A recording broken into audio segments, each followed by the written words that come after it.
오늘 함께 나눌 말씀 마가복음 11장 1절부터 11절입니다. 마가복음 11장 1절부터 11절까지 우리 같이 한 목소리로 읽도록 하겠습니다. 시작. 그들이 예루살렘에 가까이 와서 올리브산 근처 벳바게와 베다니에 이르렀을 때 예수께서 제자 2명을 보내시며 말씀하셨습니다. 저기 보이는 마을로 들어가라. 그곳에 들어가 보면 아직 아무도 탄 적이 없는 새끼 나귀 하나가 매여 있을 것이다. 그 나귀를 풀어서 이리로 끌고 오라. 만약 누가 왜 이러느냐고 물으면 주께서 필요하시니 쓰고 제자리에 갖다 놓겠다고 하라. 그들이 가서 보니 길거리 어느 문 앞에 새끼 나귀가 매여 있었습니다. 그들이 나귀를 풀고 있는데 거기 서 있던 사람들이 물었습니다. 뭘 하는 것이요? 왜 나귀를 풀고 있소? 그들이 예수께서 일러 주신 대로 대답하자 그 사람들이 허락해 주었습니다.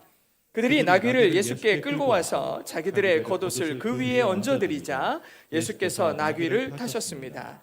많은 사람들이 길 위에 겉옷을 깔아드렸고 또 어떤 사람들은 들에서 나뭇가지를 꺾어와 길에 깔기도 했습니다. 앞서가는 사람들과 뒤따라가는 사람들이 외쳤습니다. 호산나 복이 있으리로다. 주의 이름으로 오시는 분이여 복이 있도다. 다가오는 우리의 조상 다윗의 나라여 지극히 높은 곳에서 호산나. 예수께서 예루살렘에 도착하시자 성전으로 들어가셨습니다. 예수께서는 모든 것을 둘러보시고는 이미 날이 저물었으므로 12 제자들과 함께 베다니로 나가셨습니다. 아멘. 오늘은 호산나를 외친 이유라는 말씀의 제목으로 함께 은혜를 나누도록 하겠습니다. 성경 말씀이 늘 그렇듯이 특히 이 복음서를 읽을 때는요, 이 말씀의 내용을 상상하면서 들어보시면, 그 상황을 이렇게 상상하면서 들어보시면 시대적, 상황적 맥락의 이해가 훨씬 빠를 수 있어요. 그래서 오늘 복음서 말씀을 들으실 때 머릿속으로 상상하시면서 한번 예수님의 발걸음을 이렇게 따라가 보시면 좋을 것 같은데요. 오늘 말씀은 예수님께서 예루살렘에 입성하시는 장면을 그리고 있습니다. 지난주 여리고에서 예루살렘으로 가기 직전에 그 가려는 길에서 바디메우라는 사람을 만나서 그의 눈을 뜨게 해주는 장면을 지난주에 살펴봤죠. 이제 바디메우는 눈을 떠서 내가 가야 할 길, 내가 보이는 것이 생기게 되었죠.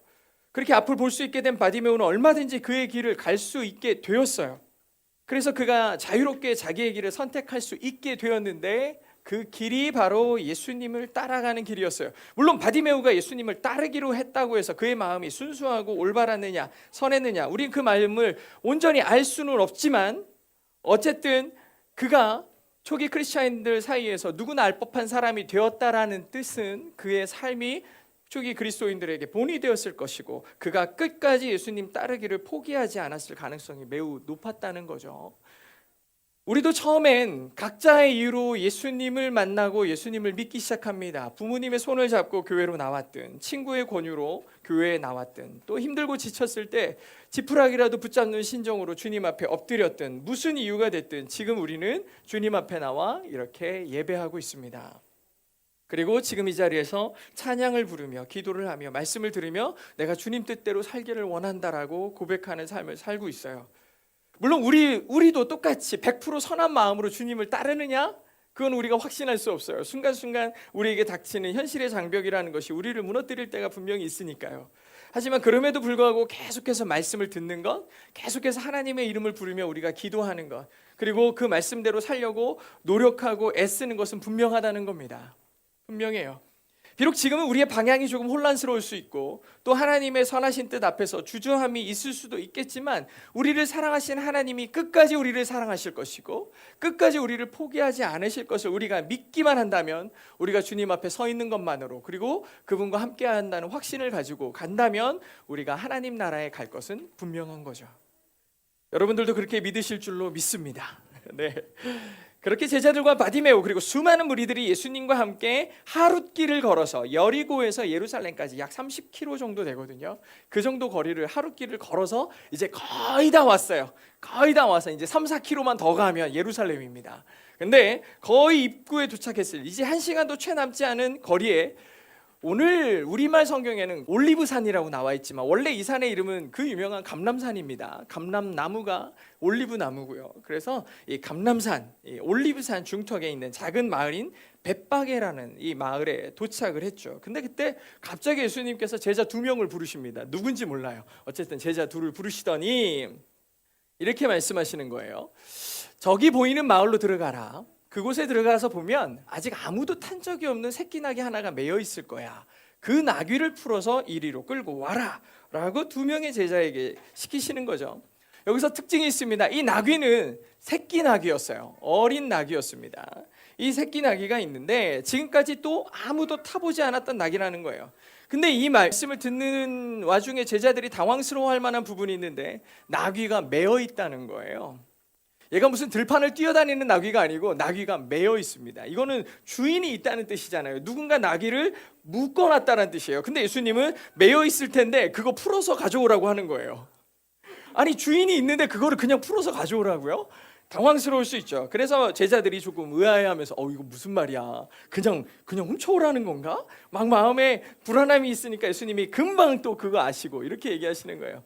만약 누가 왜 그러냐고 물으면 주께서 필요하시니 쓰고 제자리에 갖다 놓겠다고 말하면 돼 라고 알려주시죠.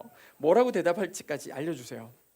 근데 여기서 조금 여러분이 알고 있는 문장하고 좀 다르죠. 여러분은 개역 개정 성경을 많이 보셨으니까 이 부분이 좀 달라요. 잘 기억해 보시면 사람들이 왜 그러냐고 물으면 주님이 필요하시니 쓰고서 제자리에 갖다 놓겠다.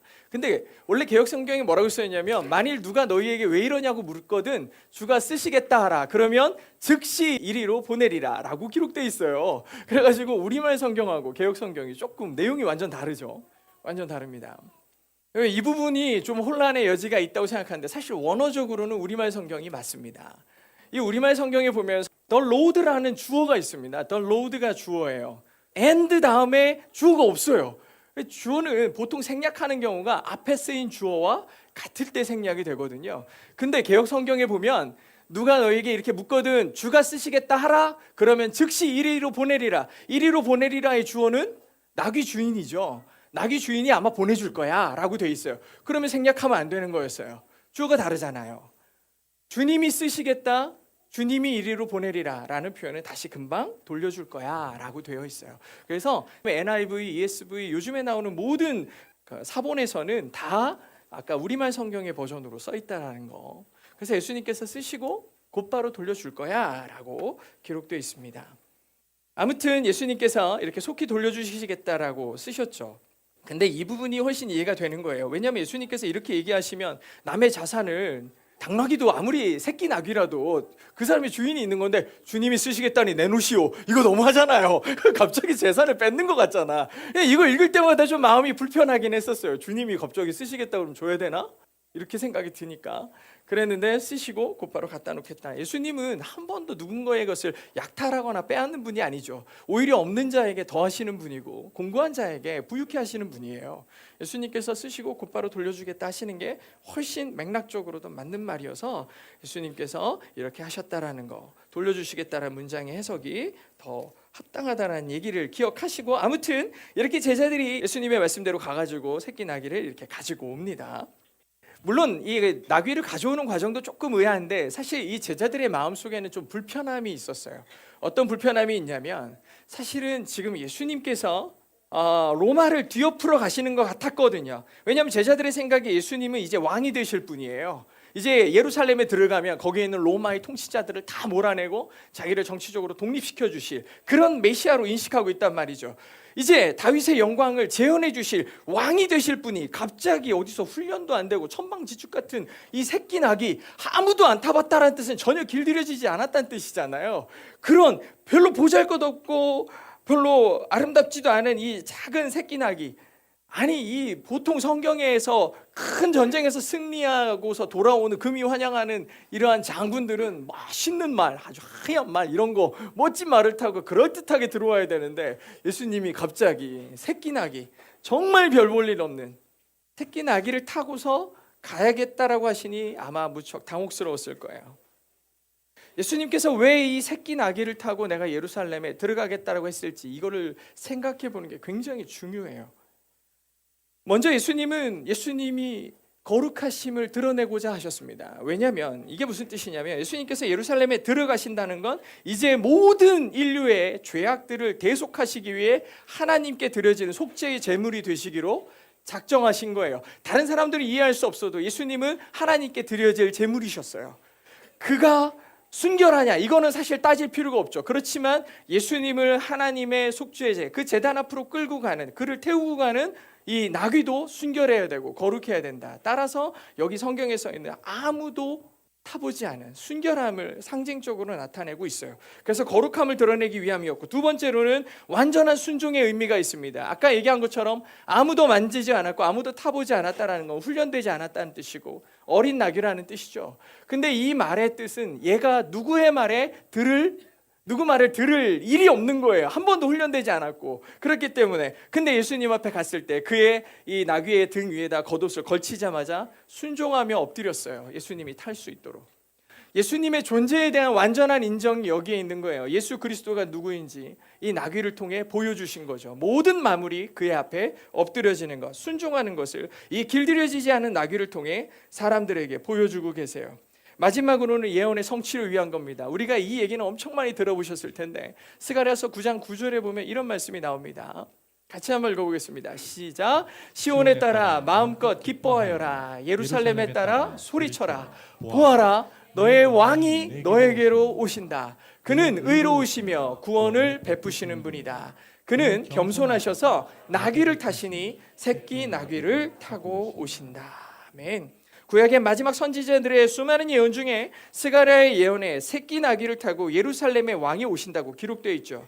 하나님께서는 선지자들을 통해서, 선지자들의 입술을 통해서 이스라엘을 구원하실, 너희 모든 열방과 민족을 구원하실 왕은 겸손하시고 사랑의 통치자이시기 때문에 새끼 나귀를 통해 오신다. 너희들이 확인할 방법은 그가 새끼 나귀를 타고 오는 거야 라고 되어 있어요. 예언자들이, 선지자들이 이 말을 통해서 예수님이 오실 것을 이미 예언하고 있었던 거죠. 그래서 그 성취의 상징으로 예수님께서는 하나님의 말씀을 온전히 이루기 위해 정말 길들여지지 않은 이 새끼 나귀를 타고서 예루살렘 성으로 입성하고 있었던 거예요. 이렇게 새끼 나귀를 타고 예루살렘 성에 들어가시죠. 근데 이 사람들이 예수님의 모습을 보고 조롱한 게 아니라 뜨겁게 환영하기 시작했어요. 이 사람들은 이미 수많은 구약의 예언들을 알고 있었어요. 왜냐하면 이 사람들은 늘 메시아를 갈망하고 있었거든요. 메시아가 어떻게 오신대? 메시아가 오시면 무슨 일이 일어난대? 맨날 이거를 공부하고 있었는데 새끼 나귀를 타고 예수님이 들어오시는 거예요. 얼마나 감동이겠어요. 아니 말로만 듣던, 우리가 책에서만 배워왔던 이런 얘기들이 지금 눈앞에서 실제로 막 이루어지고 있는 거예요. 사람들이 환호하기 시작했어요. 감출 수 없는 기쁨과 예언의 성취에 대한 이 벅찬 감격이 사람들에게서 터져나왔어요. 자기들이 입던 옷들을 다 벗어가지고 이 새끼 나귀가 걸어가는 그 길 위에다가 카펫을 쫙 만들어가지고 그 길을 만들기 시작했어요.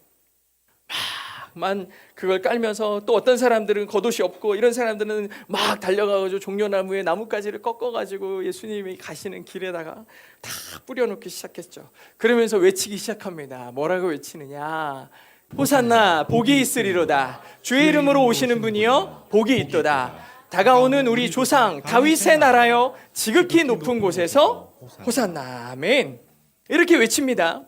여러분 이 말씀을 잘 기억해 주셔야 돼요. 두 가지를 꼭 기억하셔야 되는데, 첫 번째는 호산나라는 말이고 두 번째는 다윗의 나라입니다. 다가오는 우리 조상 다윗의 나라요. 이 두 가지 단어를, 이 표현을 꼭 기억하셔야 되는데, 이렇게 많은 사람들이 동시에 호산나를 외쳤다는 것은 이 사람들이 이미 호산나라는 말을 많이 쓰고 있다는 뜻이에요. 이미 많이 쓰고 있다는 뜻인데, 예수님께서 주일날 이 예루살렘에 입성하세요. 일요일날 예루살렘에 들어오시고, 그리고 5일 후 금요일날 예수님이 십자가에 처형당하시고 돌아가시죠. 그럼 그 다음 날이 무슨 날이었냐? 6월절이었습니다. 이스라엘 사람들에게 있어서 가장 큰 명절이 6월절이에요. 그래서 전 세계에 흩어져 있는 유대인들, 각 지역으로 흩어져 있던 유대인들이 자기 고향에서 6월절을 보내기 위해서 막 몰려오고 있는 거예요. 막 몰려오고 있는데 이제 일주일밖에 안 남았잖아요. 그러니까 사람들이 엄청 많이 오는데, 사람들이 이렇게 예루살렘으로 오면서 노래를 부릅니다. 무슨 노래를 부르냐? 시편 118편을 불러요. 이게 순리자의 노래인데 시편 118편 25절과 26절에 보면 이런 말이 나옵니다. 우리 한번 같이 읽도록 하겠습니다. 시작. 오 여호와여 간구합니다. 우리를 구원하소서. 오 여호와여 간구합니다. 우리가 잘 되게 하소서. 여호와의 이름으로 나오는 사람은 복이 있습니다. 우리가 여호와의 집에서 너희를 축복했도다. 아멘. 여기에 호산나가 들어있어요. 무슨냐? 우리를 구원하소서가 호산나입니다. 이 사람들이 길을 걸어가면서 이 히브리어에서 유래된 헬라어 호산나를 외치는데, 우리를 구원하소서, 우리가 잘 되게 하소서, 이 말이 호산나예요. 이 사람들이 호산나라는 말이 너무 이렇게 일상적이고 편한 말이었는데, 예수님을 보자마자 그 사람들이 외친 단어는 호산나, 즉 우리를 도와주세요, 우리를 구원해 주세요 라고 예수님에게 외치고 있는 거예요. 예수님의 소문은 이미 예루살렘 전 지역의 모든 이들에게 바다하게 흩어져 있었고, 그 사람들이 이집트로부터 자유를 얻었던 민족의 대명절 유월절에 예루살렘에 오면서 이번에 예수님이 예루살렘에 오신대, 이번에 예수 그리스도가 예루살렘에 오신대. 그들의 기대는 이제 분명했어요. 예수님이 우리를 자유케 해주실 거야, 우리를 저 로마의 압제로부터 우리를 해방시켜 줄 거야 라는 기대가 엄청났어요. 그러니까 예수님이 어린 나귀를 타고 오는지 백마를 타고 오는지 중요하지 않아요. 자기들의 소망과 열정을 다 담아가지고 호산나를 외치는 거예요. 호산나 복이 있으리로다. 주의 이름으로 오시는 분이요, 주의 이름으로 오시는 분이 바로 메시아이고 복이 있도다. 다가오는 우리 조상의 다윗의 나라여 라고 외치고 있어요. 여러분, 이 다윗의 나라를 아까 기억하라고 그랬죠. 예수님이 로마의 압제로부터 다윗과 같이 이 나라를 회복하시고 자기들에게 자유를 줄 것이라고 믿고 있었어요. 사람들은 호산나를 외치면서 이런 말을 한다고요. 우리 조상 다윗의 나라요. 이제 예수님이 오셨으니 다윗처럼 자기들을 자유케 하고 자기들의 큰 왕국을 이루어 줄 거를 기대하고 있는 거예요. 근데 여기서 문제가 생겼어요. 사람들이 호산나를 외치며 바라는 나라는 하나님의 나라가 아니라 바로 우리 조상 다윗의 나라를 꿈꾸고 있는 거예요. 여기서 아주 큰 갭이 벌어지기 시작합니다. 사람들이 꿈꾸는 그 다윗의 나라가 하나님의 나라일 수가 없어요. 사람들의 초점은 자기들의 문제와 고통이 있기 때문에 그 메시아, 내가 소망하는 이제 오실 메시아는 내 문제를 해결하시는 분이어야 되겠고, 우리 민족의 아픔을 해결하시는 메시아야만 하는 거예요. 근데 제가 사실 이 설교문을 쓰면서 굉장히 이 부분에서 갈등이 생겼는데, 과연 이렇게 힘든 상황에 처한 사람들에게 영적인 메시아, 죄로부터의 자유함, 인간 깊은 곳에 내재된 죄악으로부터 자유케 된다는 것이 도대체 무슨 의미가 있을까? 갑자기 이런 생각이 드는 거예요. 혼란스러운 거예요. 당시 이스라엘 사람들에게 가장 시급하고 현실적인 문제는 이 고통에서 벗어나는 거였어요. 엄청나게 크리스찬들을 괴롭히고 고통 가운데 몰아세웠고 힘들게 만들었거든요.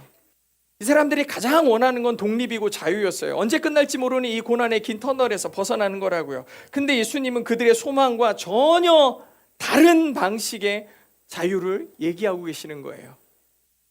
사실 지난 몇 주 동안 우리는 제자들과 무리들의 세상적 바램과 크게 다르지 않은 우리의 모습을 회개했습니다. 그리고 그런 사람들을 때론 가르치고 훈계하시려고 어떻게든 하나님의 나라와 하나님의 나라의 백성이 되게 만들기 위해서 애쓰시는 예수님의 모습도 살펴봤죠. 그럼에도 우리는 마음이 답답했어요. 왜냐하면 예수님의 말씀이 나의 삶에 적용되기에 너무 큰 장벽이 있는 거예요. 우리가 예수님의 말씀을 모르는 게 아니라 그 뜻대로 사는 게 쉽지 않은 거죠. 매우 힘들어요. 현실이 이렇게 답답한데 무슨 영혼의 문제냐. 지금 우리 청년들, 저도 많은 청년들과 또 이런 얘기들을 나눠보지만 진리를 모르고 하나님의 뜻이 뭔지 잘 모른다기보다 그 뜻대로 살기가 너무 현실 때문에 힘든 거예요. 아무리 뜨겁게 기도하고 예배를 빠지지 않고 때를 따라 기도하면서 그들이 간절히 외치는 호산나, 의미는 그거예요. 우리를 구해 주세요. 우리를 잘 되게 해주세요. 우리의 삶의 문제를 해결해 주세요. 이게 호산나라니까요. 무신론자였던 만들어진 신이라는 책, 또는 이기적인 유전자, 또 진화론에 대한 책으로 유명한 지상 최대의 쇼와 같은 책을 쓴 영국의 동물학자죠. 리처드 도킨스가 이런 말을 했다고 합니다. There's probably no God. Now stop worrying and enjoy your life라고 써 있어요. 도킨스는 뭐라고 얘기했냐면, 하나님이 없을지도 몰라요. 쉽게 이 얘기는 하나님 없을 거예요. 그러니 걱정 말고 즐기세요 라고 한 거예요. 근데 사실 이 말은 도킨스가 생각해낸 말은 아닙니다. 이 당시에 런던 런던에 이 시내버스가 돌아다니는데 옆에다가 우리 요즘에 복음의 전함이나 이런 데서 예수 믿으세요 이런 거 써 있잖아요. 그런 것처럼 기독교 캠페인을 한 거예요. 뭐라고 캠페인을 했냐면 이렇게 했습니다. There is probably a God. 나머지는 다 똑같아요. Now stop worrying and enjoy your life. 아유, 하나님이 계실 거예요. 그러니까 걱정하지 말고 인생을 즐기세요 그랬어요. 그랬더니 이거에 대한 조롱과 비판으로 무신론자였던 도킨스가 이렇게 No God, A와 No만 쓴 거죠. 근데 하나님이 없다고 하는 사람과 하나님을 믿는다는 사람의 유일한 차이가 No와 A 하나의 차이라는 거예요. 여러분, 하나님이 계실지도 모르니 걱정 말고 즐기라고 그러고, 어떤 사람은 하나님이 없으니 걱정 말고 즐기라고 한 거예요. 저는 사실은 이 기독교 단체가 썼다고 하는 이 문장도 되게 문제였어요. 아니, probably가 뭐지? 아마도 maybe라는 뜻인데, 아니 어떻게 기독교 단체가 하나님이 계실지도 모른다라는 말을 써놨지? 아니, 다른 거 뭐 당시 사회적 규약이 아직 증명되지 않은 거를 저렇게 공시하면 안 됐다는 거예요. 런던의 법률이. 아무리 그래도 그렇지 타협할 게 있고 타협하지 않을 게 있는데 하나님이 계실지도 모른다라고 저렇게 가정으로 써놓는 게 말이 되겠냐고요. 어쨌든 시작이 틀렸어요. 시작이 틀렸는데 사실 이 논란을 보면서 많은 생각이 들고 오늘 본문이 떠올랐는데, 예루살렘의 군중들을 다시 생각해 보게 됐어요. 그들은 하나님이 계시지 않을까 봐 두려워했던 게 아니에요. 오히려 하나님 그리고 메시아를 너무나 확신했어요. 다만 그 확신의 내용이 문제였는데, 그들에게 하나님은 그저 나의 삶을 편안하고 성공적으로 만들어 주실 분, 그저 걱정 없이 즐기게 해 주실 분이었던 거예요. 그들이 얘기했던 건 Now stop worrying and enjoy your life예요. 근데 도킨스도 뭐라 그래요? 하나님이 없으니 여러분 걱정 말고 즐기십시오. 둘 다 말의 의미가 있어요. 하지만 이 도킨스가 비난했던 광고 문구처럼 하나님이 계시니 이제 걱정 말고 인생 즐기는 자가 되십시오와 큰 차이가 없었어요. 이게 바로 다윗의 나라를 꿈꾸는 사람들이 원하는 세상이에요. 걱정 없이 인생을 즐기겠다. 여러분 뭐 많이 하시죠. 욜로도 많이 하시고 자기 마음대로 인생 즐겁게 살겠다라고 얘기하는 사람들이 수없이 많아요. 그들이 외치는 호산나는 우리를 구원하여 이 지긋지긋한 로마의 압제에서 벗어나게 하시고 우리가 꿈꾸는 정치적, 경제적 번영을 이루어 달라는 외침이었어요. 하나님의 영광이나 거룩한 통치가 아닌 자기들의 안위와 번영이 바로 목적이었던 겁니다. 여기까지 생각하고 나니까 참으로 답답한 마음이 들었어요. 무신론자에게 하나님이 없다는 말은 뭐 나중에 심판도 없을 거고 인생 멋대로 살아도 어차피 단판에 끝나는 인생, 그냥 걱정 없이 잘 먹고 잘 사는 게 목적일 수 있죠. 어차피 나중에 평가받지도 않을 인생이니까요. 그러니 잘 먹고 잘 사는 게 인생의 최대의 목적일 수 있어요. 인생이 뭐가 있겠냐고. 그저 사는 날 동안 누리며 사는 게 전부일 텐데. 근데 하나님을 믿는 사람에게 있어서 인생은 찰나와 같은 거예요. 우리는 영혼을 위해 찰나를 삽니다. 아침에 생겼다 사라지는, 해가 뜨는 순간 사라지는 안개와 같은 인생이고, 파도가 칠 때 부서지듯 일어나는 안개와 같은 인생이 우리의 인생이라 그랬어요. 그럼 그 인생의 가치가 없느냐? 아니요. 그 찰나를 잘 살아내요. 우리는 영혼을 기대하는 것, 그것이 그리스도인들의 삶의 목적이 아니겠습니까? 우리는 영혼을 위해 찰나를 산다고요. 그런데 어떻게 이 두 부류의 인생의 목적이 같을 수 있냐고. 우리의 목적이 그저 걱정 없이 인생을 즐기는 데 있다면 하나님을 믿지 않는 사람들의 인생의 목적과 뭐가 다르겠냐? 뭐가 다르겠냐? 무신론자는 하나님을 전혀 인정하지 않으니 천국에 대해서도 당연히 인정하지 않을 게 뻔합니다. 하지만 대부분의 사람들은 꼭 교회를 다니지 않아도 천국에 가고 싶어 합니다. 근데 문제가 있어요. 그 사람들은요, 천국에 왜 가고 싶어 할까? 생각해 봤어요. 아니, 천국은 하나님의 뜻이 이루어지는 곳인데 하나님의 뜻에 관심이 전혀 없는 사람들이 왜 천국에 가고 싶어 하죠? 천국은 하나님의 의가 이루어지는 곳인데 하나님의 의에 대해서 관심이 없는 사람들이 천국에 가고 싶어 해요. 천국이 어떤 곳입니까? 죄가 없는 곳이죠. 하나님이 계시니 악이 존재할 수가 없어서 죄가 없는 곳이에요. 근데 우리는 죄를 즐거워해요. 하나님의 뜻과 상관없이 사는 걸 좋아하고 죄를 즐겨하는 자들인데 천국에 가고 싶어해. 여기서 그럼 아주 중요한 인사이트가 생기죠. 왜? 사람들이 꿈꾸는 천국과 하나님의 나라는 다른 데구나. 완전히 다른 데예요. 사람들이 가고 싶어하는 천국과 하나님이 만드신 하나님의 나라는 전혀 다른 곳이구나. 전혀 달라요. 호산나를 외치는 무리들이 꿈꾸는 다윗의 나라와 예수님께서 이루시려는 하나님의 나라는 전혀 다른 나라라는 뜻이에요.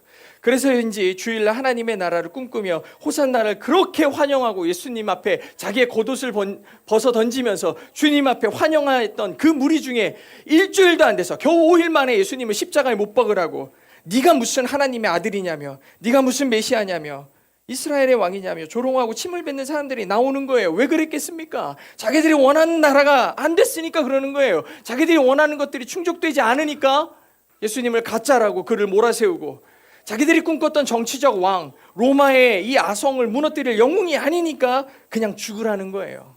죽어라. 우리가 예수님을 믿는다고 교회에 오고 내가 원하는, 내가 바라는 신앙의 모습들을 갖고 있는 사람들이 어느 순간에 보니까 교회를 떠나고 교회를 비난하고 예수 믿는 거 헛되다라고 얘기하는 사람들이 되는 이유가 바로 여기에 있어요. 내가 꿈꾸는 하나님의 나라가, 하나님이 우리를 위해 예비하신 하나님 나라와 너무 다르다라는 걸 알게 되는 순간 어떤 이들은 자기의 삶 전부를 던지는 사람이 있고, 어떤 사람들은 배신감에 치를 떠는 사람들이 존재하는 거죠. 예수가 무능하다고, 하나님이 능력 없다고, 나와 상관없다고 비난을 퍼붓는 사람들이 등장해요. 우리는 지금 예수님을 환영하는 무리들을 보고 있습니다. 호산나, 우리를 구하소서, 우리를 잘 되게 하소서. 이 이야기를 읽고 있는데 마음이 서글픈 거예요. 사랑하는 성도 여러분, 우리도 예수님을 내 기준으로 판단하고 내 필요를 채워주실 분으로만 여긴다면 우리도 언젠가 그 군중, 예수님을 조롱하고 비난하는 군중의 무리 속에 서 있을 겁니다. 예수님을 따른다는 것은 내가 보고 싶은 대로 보는 게 아니라 주님이 보여주시는 대로 보는 것이고, 말씀하시는 걸 있는 그대로 믿는 거예요. 이게 그리스도인의 자세죠. 그래서 그 길이 결코 쉽지 않을 수 있어요. 그렇다면 우리가 드려야 될 참된 호산나는 어떤 외침이어야 되고 어떤 기도여야 될까요? 우리의 소원을 주님께 아뢰는 게 틀린 게 아니에요. 주님, 제가 지금요 너무 아파요. 질병에 고통스러워요. 그런데 이 고통의 시간을 통해 제 삶의 주인이 내가 아니라 주님이심을 배울 수 있도록 이 시간을 정금과 같이 나를 위해 사용하여 주시옵소서. 이런 고백이 필요한 거예요. 경제적으로 어려워요. 주님이 이렇게 힘들고 어려움 속에서 저를 건져주시기를 소망합니다. 그러나 이 과정을 통해 재물이 나의 소유가 아니라 하나님의 것임을 인정하는 겸손을 나에게 허락해 주시옵소서. 결국에는 금이 만들어지는 시간이 필요한 거예요. 온전해짐, 정금과 같이 되는 시간이 필요한 건데, 우리는 목적에만 우리의 삶을 두고 호산나를 외치니까 우리는 타락하고 변질돼요. 이렇게 기도하는 것이 바로 다윗의 나라를 넘어 하나님의 나라를 구하는 성숙한 크리스천의 기도이고 자세인 거죠. 어떻게 우리의 이기적인 마음이 이토록 거룩하고 신실한 소망을 품게 될 수 있을까? 다른 방법은 없습니다. 우리가 결심하고 노력해서 오늘부터 내가 그렇게 기도하고 그렇게 살리라, 안 돼요. 우리의 마음속에 있는 죄성들이 우리를 끊임없이 유혹하고 무너뜨릴 테니까. 그래서 도움이 필요해요. 성령의 도우심이 반드시 필요해요. 성령께서 우리의 굳은 마음을 부드럽게 하시고 우리의 영적인 눈을 열어서 우리가 비로소 세상의 왕이 아닌 낙이 타신 겸손한 예수 그리스도, 그 진정한 왕을 알아볼 수 있게 하여 주시옵소서. 내 눈을 여시고 내 마음의 어두움에 조명하여 달라는 갈망이 필요한 거예요. 성령의 도우심으로 우리는 마침내 주님, 이 죄인인 저를 구원하여 주시옵소서. 그리고 이제 주님의 뜻대로 저를 사용하여 달라는 생명의 호산나를 외치는 그리스도인이 되어야 될 줄로 믿습니다. 나니아 연대기나 순수한 크리스찬 같은 아주 유명한 저서를 썼던 C.S. 루이스가 하나님과의 관계에 대해서 집을 수리하는 비유로 얘기한 적이 있습니다. 아유, 하나님, 나는요 그냥 저 문고리만 고쳐달라 그랬는데, 우리의 기도는 그런 거예요. 그냥 내 삶의 작은 파편과 같은 문제들을 가지고 와서 주님 이것만 해결해 주시면요 내가 너무 좋을 것 같아요. 그랬더니 하나님이 갑자기 집을 다 때려 부시고 새로 내 삶의 궁전을 만드시는구나. 이 부서지는 게 되게 불편한 거예요. 내 생각, 내 마음, 내 뜻이 무너지는 게 싫은 거예요. 근데 C.S. 루이스의 표현이 너무 정확한 거예요. 겨우 문고리 하나 고쳐달라고 했더니 왜 집을 다 때려 부시고 하나님의 궁전을 세우시냐고. 거기에 감격하는 사람이 있고 불편해지는 사람이 있다는 거죠. 우리는 단지 이 문제만 해결해 주세요라는 것이 아니라 하나님은 우리 문제, 우리 삶의 근본적인 문제를 완전히 해결해 주시고 새롭게 하나님 나라에 합당한 자로 바꾸길 원하신다라는 것이 하나님의 뜻이라는 거죠. 저와 여러분의 호산나가 그저 내 바램, 나의 왕국을 위한 외침이 아니라 하나님 나라를 향한 간절한 부르짖음이 되기를 소망합니다. 성령의 도우심을 구해 진정으로 우리를 구원하시기를, 겸손의 왕 예수 그리스도께 우리의 삶 전부를 내어드리는 축복된 삶을 사시기를 주의 이름으로 축복합니다.